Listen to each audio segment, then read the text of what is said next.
আসসালামু আলাইকুম প্রিয় শিক্ষার্থীবৃন্দ, ধারাবাহিক অনলাইন শিক্ষণ শেখানোর কার্যক্রমে তোমাদের আবার আন্তরিক শুভেচ্ছা ও অভিনন্দন জানিয়ে শুরু করছি আজকের আলোচনা। আমাদের আজকের আলোচনার মূল বিষয় হচ্ছে বাংলা ব্যাকরণ ও এর আলোচ্য বিষয়। বাংলা ব্যাকরণ ও এর আলোচ্য বিষয়। তো ব্যাকরণ কি? ব্যাকরণ শব্দটি ভেঙে লিখলে হয় ব্যাকরণ শব্দটি বি আ ক্রিযোগ অন, বি আ ক্রিযোগ অন। এটা তোমরা ভালো করে প্রত্যক্ষ করবে, কারণ এটা পরীক্ষায় প্রশ্নটি এসে থাকে। এরপরে আমরা দেখি ব্যাকরণ শব্দের অর্থ কি। ব্যাকরণ শব্দের শাব্দিক অর্থ, উৎপত্তিগত অর্থ হচ্ছে বিশেষভাবে বিশ্লেষণ।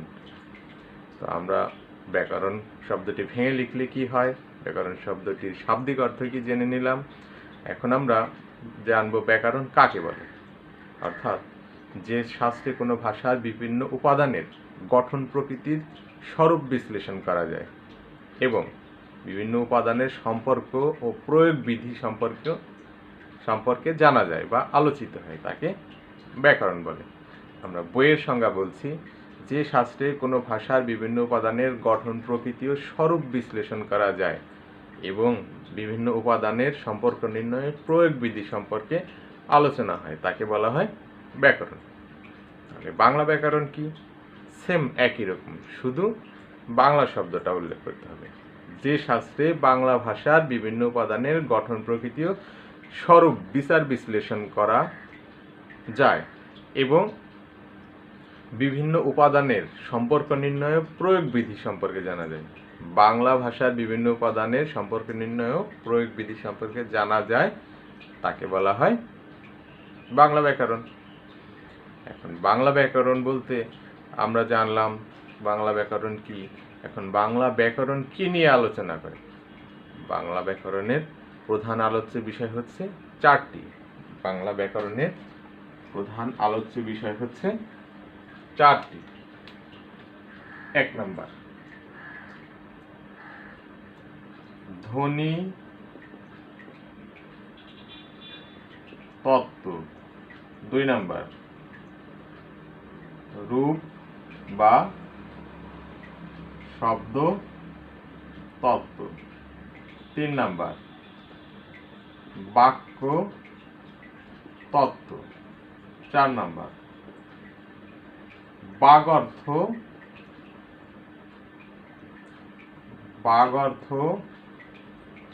তত্ত্ব। এই চারটি বিষয় নিয়ে ব্যাকরণ, আমাদের বাংলা ব্যাকরণ এই চারটি বিষয় নিয়ে আলোচনা করে থাকে। এখন ধ্বনিতত্ত্ব। ধ্বনিতত্ত্ব মানে ধ্বনিতত্ত্ব শব্দের অর্থ কি, বা ধ্বনিতত্ত্ব দিয়ে কি বুঝি আমরা? অর্থাৎ ধ্বনির তত্ত্ব মানে ধ্বনির তত্ত্ব, যেখানে ধ্বনি সম্পর্কিত আলোচনা, মানে ধ্বনি সম্পর্কিত সার্বিক বিষয় যেখানে আলোচনা করা হয়, তাকে বলা হয় ধ্বনিতত্ত্ব। তাহলে ধ্বনিতত্ত্বে আমাদের প্রধান চারটি বিষয় লক্ষণীয়, যেই চারটি বিষয়ে আলোচিত হয়। এছাড়া আরও অন্যান্য বিষয় আছে। তো ওই চারটি বিষয় কি? যেমন ধ্বনির উচ্চারণ নিয়ে আলোচনা করে ধ্বনিতত্ত্ব, বর্ণ নিয়ে আলোচনা করে, তারপর সন্ধি নিয়ে আলোচনা করে, আর নত্ব সত্যবিধান নিয়ে আলোচনা করে। যদি পরীক্ষা আসে সত্যবিধানের কোথায় আলোচিত হয়, নত্যবিধান কোথায় আলোচিত হয়, তাহলে ধ্বনিতত্ত্বে। এরপরে আমরা দেখি যে শব্দতত্ত্বে কি কি আলোচিত হয়। শব্দতত্ত্বের আলোচনার বিষয় একটু ব্যাপক, একটু বিস্তৃতি, একটু বড়। শব্দতত্ত্বে আলোচিত হয়ে থাকে সাধারণত সমাস, কারক, উপসর্গ, অনুসর্গ, বচন, লিঙ্গ, কাল, বচন, লিঙ্গ। এরপরে হচ্ছে প্রত্যয়,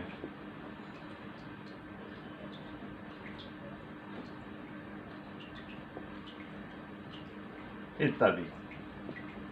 এই বিষয়গুলো নিয়ে শব্দতত্ত্ব আলোচনা করে থাকে। এখন আসি বাক্যতত্ত্বে কি আলোচিত হয়। বাক্যতত্ত্বে আলোচিত হয়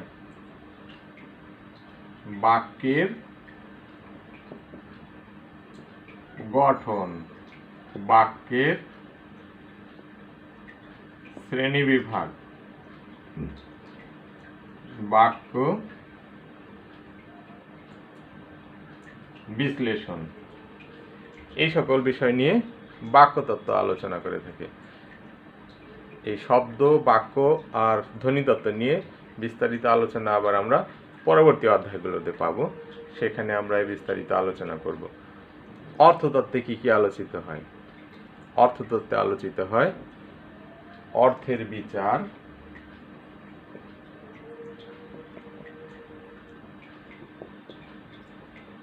বাক্য বিচার, অর্থ বিচার, বাক্য বিচার আর অর্থের প্রয়োগ।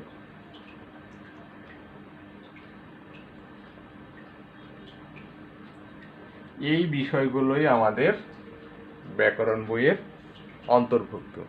এই বিষয়গুলোই আমরা আপাতত পড়ব বা শিখব। তাহলে আমরা ব্যাকরণের আলোচ্য বিষয়গুলো জেনে নিলাম। কি কি বিষয় নিয়ে আলোচনা করে? ধ্বনিতত্ত্ব, শব্দতত্ত্ব, বাক্যতত্ত্ব আর বাগর্থতত্ত্ব।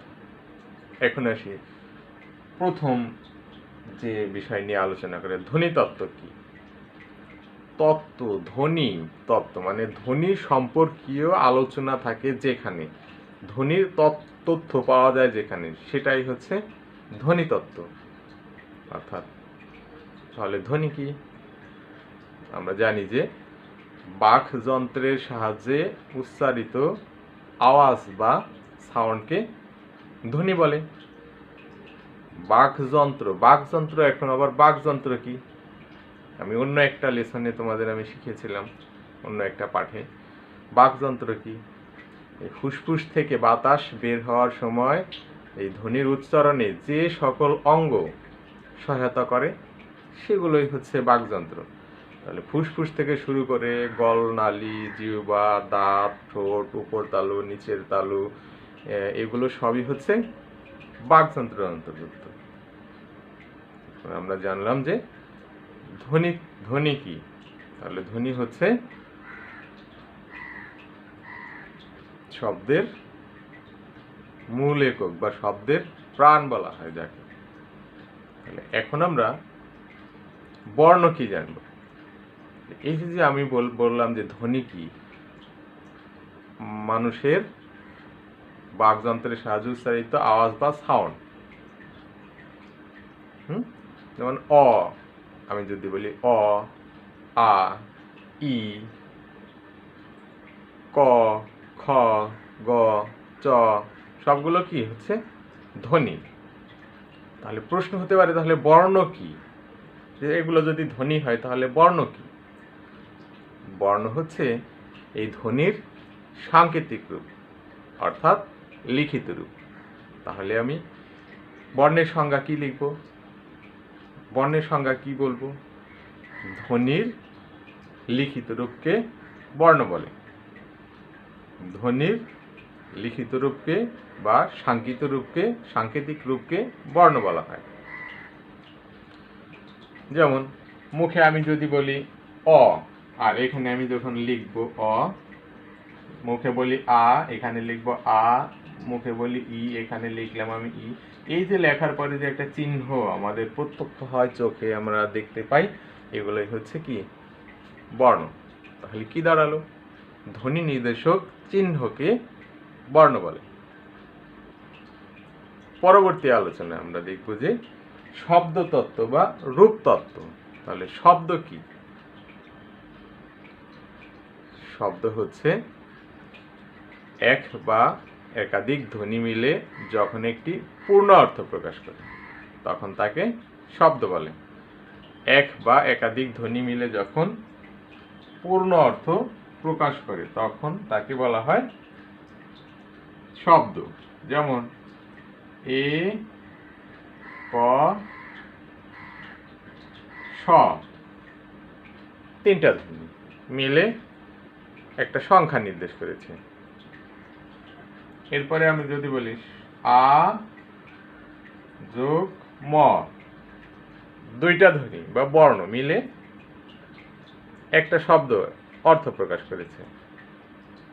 সুতরাং উপরের উদাহরণটিতে একটি অর্থ প্রকাশ করেছে, নিচের উদাহরণটিতে একটি অর্থ প্রকাশ করেছে। এই যে যদি অর্থ প্রকাশ করে তখনই সেটি হয়ে যায় শব্দ। আবার যদি এটা আমরা এভাবে লিখি, ঘুরিয়ে লিখলাম একটু, ম যোগ আ, এটার কিন্তু ম আ কিন্তু অর্থ হয় না, সুতরাং এটা শব্দ নয়। শব্দ হতে হলে অর্থ হতে হবে। এরপরে আসি আমরা বাক্য। বাক্য কি? বাক্য হচ্ছে পরস্পর অর্থ সম্বন্ধযুক্ত একাধিক পদ পাশাপাশি বসে যদি বক্তার মনের ভাব প্রকাশ করে তখন তাকে বাক্য বলে। একাধিক সম্বন্ধযুক্ত শব্দ বা পদ পাশাপাশি বসে যখন বক্তার মনোভাব সম্পূর্ণ প্রকাশ করে তখন তাকে বাক্য বলে। আর এটা সম্বন্ধযুক্ত হতে হবে, অর্থাৎ কোনটার পরে কোনটা বসবে সেটা আমাদের ঠিক রাখতে হবে। যেমন বাবা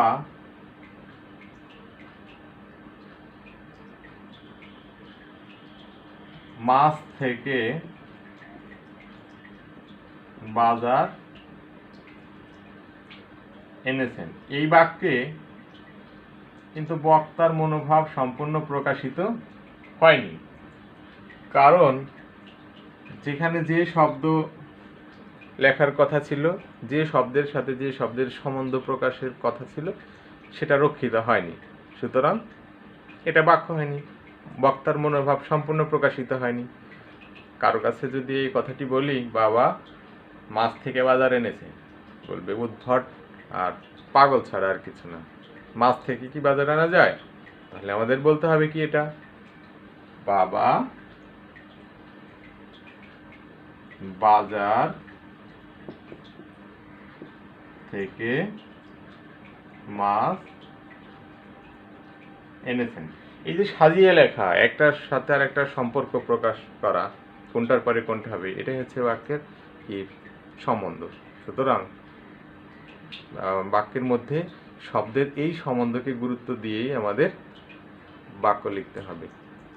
তো বাক্যের সংজ্ঞা আমরা জানলাম যে পরস্পর সম্বন্ধযুক্ত একাধিক শব্দ বা পদ পাশাপাশি বসে যখন বক্তার মনোভাব সম্পূর্ণ প্রকাশ করে তখন তাকে বাক্য বলে।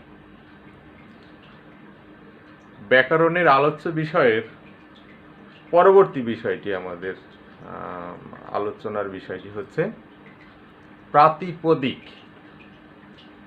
আমরা বিভক্তি জানি, বিভক্তি কি? বিভক্তি যে কতগুলো শব্দের অংশ বা বর্ণ। এখন এই প্রাতিপদিক কি? সাধারণত বিভক্তি নাই যে শব্দগুলো, বিভক্তিহীন নাম শব্দ, বিভক্তিহীন নাম শব্দকে বলা হয় প্রাতিপদিক। যেমন গাছ, গাছ শব্দের সাথে কোনো বিভক্তি নাই, তারপরে যদি লিখি মাছ, মাছ শব্দের সাথে কোনো বিভক্তি নাই। হাত, ঘড়ি, হাত, তারপর হচ্ছে হলো আরো আমরা আরো বলতে পারি যে এরকম অনেক অজস্র আছে, যেমন আম। এই যে শব্দগুলোর সাথে কোনো বিভক্তি যুক্ত হয়নি, সুতরাং এগুলোই হচ্ছে প্রাতিপদিক। এখন স্যার বিভক্তি কি? বিভক্তি যুক্ত হয়নি আমি কিভাবে বুঝবো? বিভক্তি চিহ্নগুলো আমাদের মনে রাখতে হবে যে 7টি বিভক্তি আছে। প্রথমা বিভক্তি স্বরে অ আর শূন্য, একবচনে সাধারণত যে বিভক্তিগুলো ব্যবহৃত হয়ে থাকে। দ্বিতীয় কে রে, তৃতীয়া দ্বারা, দিয়ে, কর্তৃক, চতুর্থী, কেরে, পঞ্চমী, হইতে, থেকে, তে, এরকম করে 7টি বিভক্তি আছে। ষষ্ঠী বিভক্তি র এর, সপ্তমী বিভক্তি তে, এ আর অন্ত্যেষ্টা। তাহলে এই যে বিভক্তি চিহ্নগুলো, এগুলোর কোনটি এর মধ্যে নাই, এজন্য এগুলোকে বলা হয় প্রাতিপদিক। এরপরে আমরা জানবো সাধিত শব্দ কি। সাধিত শব্দ বলতে মৌলিক শব্দ ছাড়া যত শব্দ পৃথিবীতে আছে সব শব্দগুলোই হচ্ছে সাধিত শব্দ। মৌলিক শব্দ ছাড়া যত শব্দ আছে সকল শব্দগুলোকেই বলা হয় সাধিত শব্দ। যেমন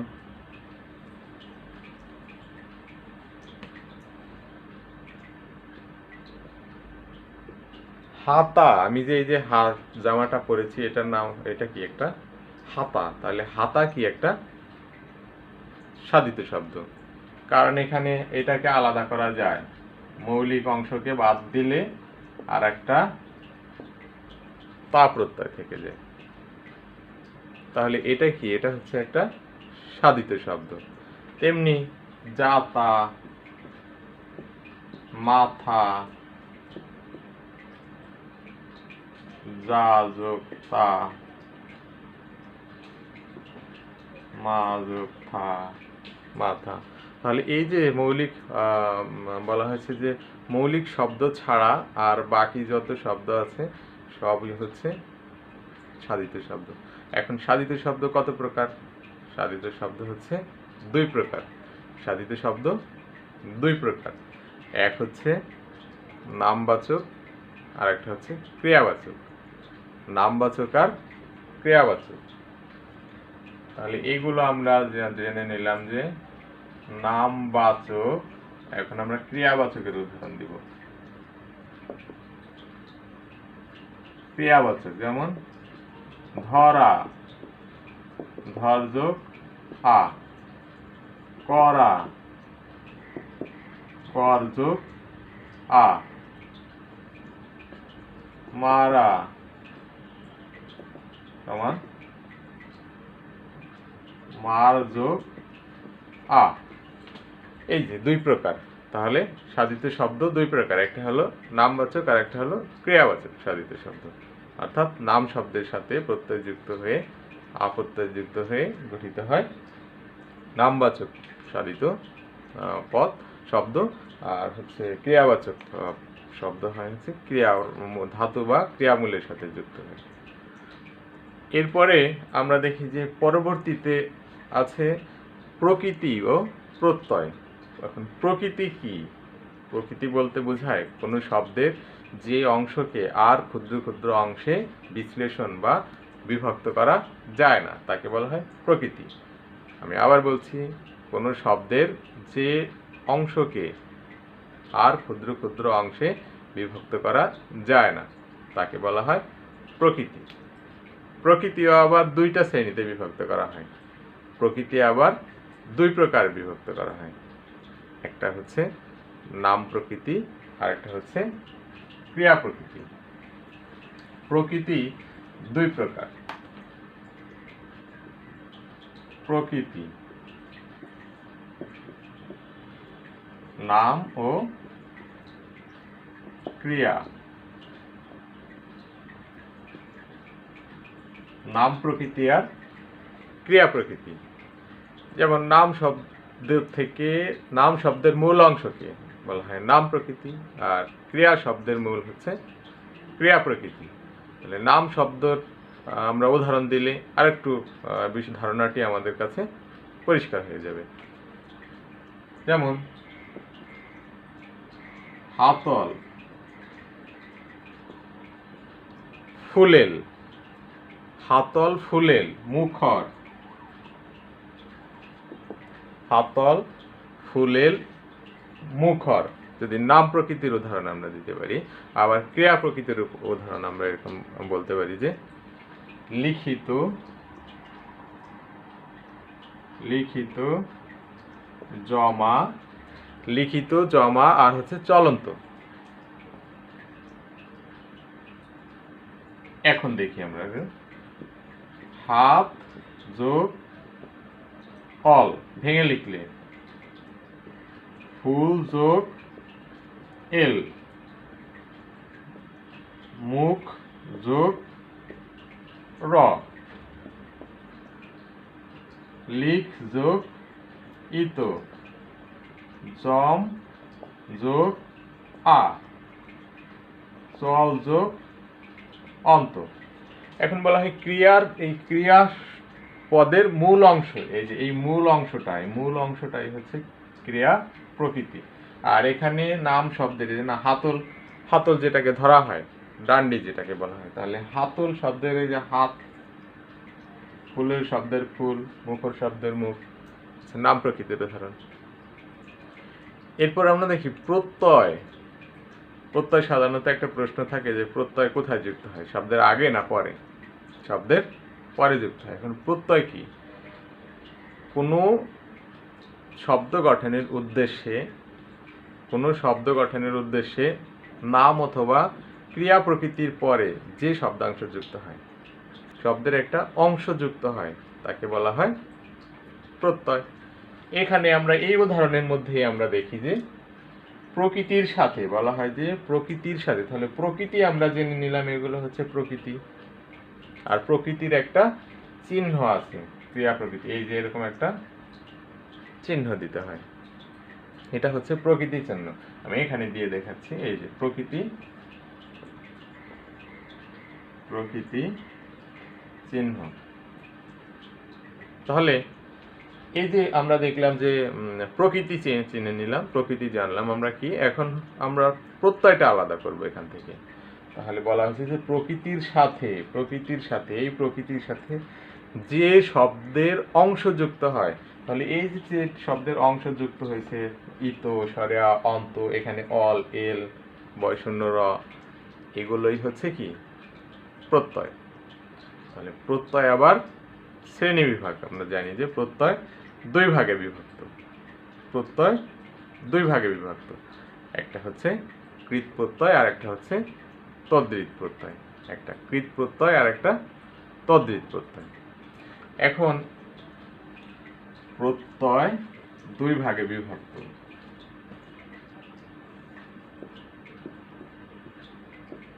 কৃৎ প্রত্যয়, তদ্ধিত প্রত্যয়। প্রত্যয়টা দুই ভাগে বিভক্ত, একটা কৃৎ প্রত্যয়, একটা তদ্ধিত প্রত্যয়। সরি, এখানে হবে কৃৎ প্রত্যয়, এটা হবে তদ্ধিত প্রত্যয়। আমরা জানি যে ক্রিয়ামূল বা ধাতুর সাথে যে বর্ণ বা বর্ণ সমষ্টি অথবা শব্দের অংশ যুক্ত হয়ে নতুন শব্দ গঠন করে, সেগুলোকেই বলা হয় কৃৎ প্রত্যয়। ধাতু বা প্রকৃতির সাথে এই ধাতুর সাথে যুক্ত হয়ে ক্রিয়াপদ গঠন করছে, এগুলো হচ্ছে কৃৎ প্রত্যয়। আবার শব্দের সাথে যে শব্দের অংশ বা বর্ণ সমষ্টি যুক্ত হয়ে নতুন শব্দ গঠন করে, তাকে বলা হয় তদ্ধিত প্রত্যয়। সুতরাং কৃৎ প্রত্যয় ধাতু বা প্রকৃতির সাথে যুক্ত হবে, তদ্ধিত প্রত্যয় শব্দের সাথে যুক্ত হবে, কৃৎ প্রত্যয় ক্রিয়ামূল বা ধাতুর সাথে যুক্ত হবে। কৃৎ প্রত্যয়, আমি আবার বলছি, কৃৎ প্রত্যয় ক্রিয়ামূল বা ধাতুর সাথে যুক্ত হয়ে থাকে, আর তদ্ধিত প্রত্যয় শব্দের সাথে যুক্ত হয়ে থাকে। সুতরাং কৃৎ প্রত্যয় বলতে বোঝায় যে সকল বর্ণ বা বর্ণ সমষ্টি বা শব্দের অংশ কোনো ধাতু বা ক্রিয়ামূলের সাথে যুক্ত হয়ে নতুন শব্দ গঠন করে, তাকে বলা হয় কৃৎ প্রত্যয়। আর তদ্ধিত প্রত্যয় তেমনি যে সকল বর্ণ বা বর্ণ সমষ্টি বা শব্দের অংশ যখন কোনো শব্দের সাথে যুক্ত হয় এবং নতুন শব্দ গঠন করে তখন তাকে বলা হয় তদ্ধিত প্রত্যয়। উদাহরণে আমরা বিষয়টি দেখতে পাচ্ছি। কৃত প্রত্যয় এখানে শব্দের সাথে হাত একটা শব্দ, ফুল একটা শব্দ, মুখ একটা শব্দ। এখানে প্রত্যয়গুলো অল, এল, র যুক্ত হয়ে নতুন নতুন শব্দ গঠন করেছে, সুতরাং এগুলো তদ্ধিত প্রত্যয়ের উদাহরণ। আবার এখানে যে লিখ ধাতু, তারপরে জম, চল, এগুলো ধাতু। অথবা ক্রিয়ার মূল, ক্রিয়ার মূলের সাথে এখানে ইত প্রত্যয়, অন্ত প্রত্যয় যুক্ত হয়েছে, নতুন শব্দ গঠন করেছে, সুতরাং এগুলো কৃত প্রত্যয়ের উদাহরণ। এরপরে আমরা বাংলা ব্যাকরণের আলোচ্য বিষয়ে উপসর্গ কি জানব। উপসর্গ হচ্ছে শব্দ বা ধাতুর পূর্বে কতগুলো অব্যয়সূচক শব্দাংশ যুক্ত হয়। শব্দ বা ধাতুর পূর্বে কতগুলো অব্যয়সূচক শব্দের অংশ যুক্ত হয়ে কখনো কখনো শব্দের অর্থের সম্প্রসারণ ঘটায়, কখনো কখনো শব্দের অর্থের সংকোচন ঘটায়, আবার কখনো শব্দের অর্থেরই পরিবর্তন করে দেয়, সেগুলোকে বলা হয় উপসর্গ। তাহলে প্রত্যয় কোথায় বসে? শব্দের পরে। উপসর্গ কোথায় বসবে? শব্দের আগে। শব্দ বা ধাতুর পূর্বে, আবার বলছি, অব্যয়সূচক শব্দাংশ যুক্ত হয়ে যখন কোনো শব্দের অর্থের সংকোচন, সম্প্রসারণ বা পরিবর্তন ঘটায় তখন তাকে উপসর্গ বলে। যেমন আমরা উদাহরণ দিই উপসর্গের।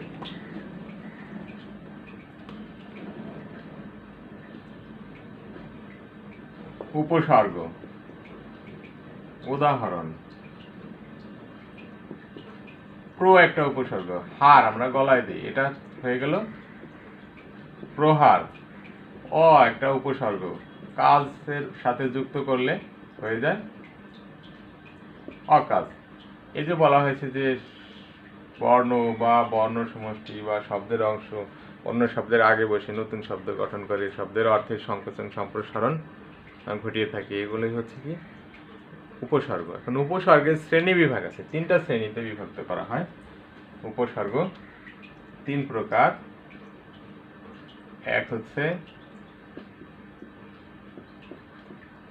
সংস্কৃত বা তৎসম, 2 বাংলা বা খাঁটি বাংলা যেটাই বলো, বিদেশি। এই 3 প্রকার উপসর্গ হচ্ছে সংস্কৃত বা তৎসম, বাংলা আর বিদেশি। এখন এর মধ্যে এই শ্রেণী বিভাগগুলোর মধ্যে নির্ধারিত উপসর্গ দেয়া আছে বাংলা আর সংস্কৃত উপসর্গ। বাংলা উপসর্গ আছে 21টি আমরা মুখস্থ করব আর বা 21টি আয়ত্ত করার চেষ্টা করব। আর সংস্কৃত উপসর্গ আছে 20টি, আর কয়েকটি বিদেশি উপসর্গ আছে, যেই উপসর্গগুলোর মাধ্যমে নতুন নতুন শব্দ গঠিত হয়ে থাকে। সুতরাং উপসর্গের প্রয়োজনীয়তা অনেক, উপসর্গগুলো আমরা একটু পড়লেই আয়ত্ত হয়ে যাবে। সর্বশেষ বাংলা ব্যাকরণের আলোচ্য বিষয়ে আছে অনুসর্গ। অনুসর্গ কি? অনুসর্গ বসে কোথায়? অনুসর্গ বসে সাধারণত শব্দের পরে। তাহলে অনুসর্গ কি? বাংলা ভাষায় দ্বারা, দিয়ে, কর্তৃক, এরকম দ্বারা, দিয়ে, কর্তৃক, হইতে, থেকে, হইতে, থেকে, চেয়ে, অথচ, এই যে এই ধরনের অথচ, প্রতি, পরে, অথচ, প্রতি, পরে, উপরে, এই ধরনের কতগুলো শব্দ কখনো কখনো স্বাধীনভাবে বাক্যে ব্যবহৃত হয়, আবার কখনো কখনো শব্দ বিভক্তির ন্যায় ব্যবহৃত হয়ে অর্থের বৈচিত্র্য ঘটিয়ে থাকে, তাহলে তাকে অনুসর্গ বলে।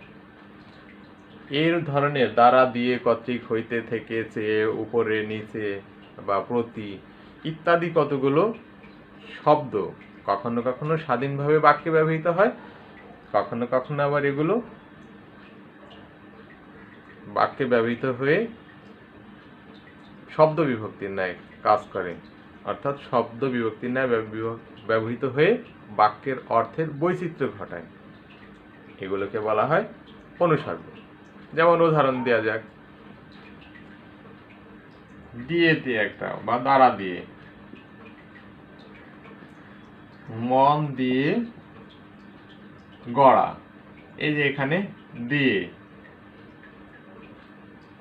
দিয়ে একটা অনুসর্গ। এরপর আছে স্কুল হতে পালানো, হতে হতে একটা অনুসর্গ। বিদ্যা দ্বারা হীন, বিদ্যা দ্বারা হীন, এখানে অনুসর্গ কোনটি? দ্বারা অনুসর্গ। সুতরাং অনুসর্গ কি আমরা আশা করি বুঝতে পেরেছি সবাই।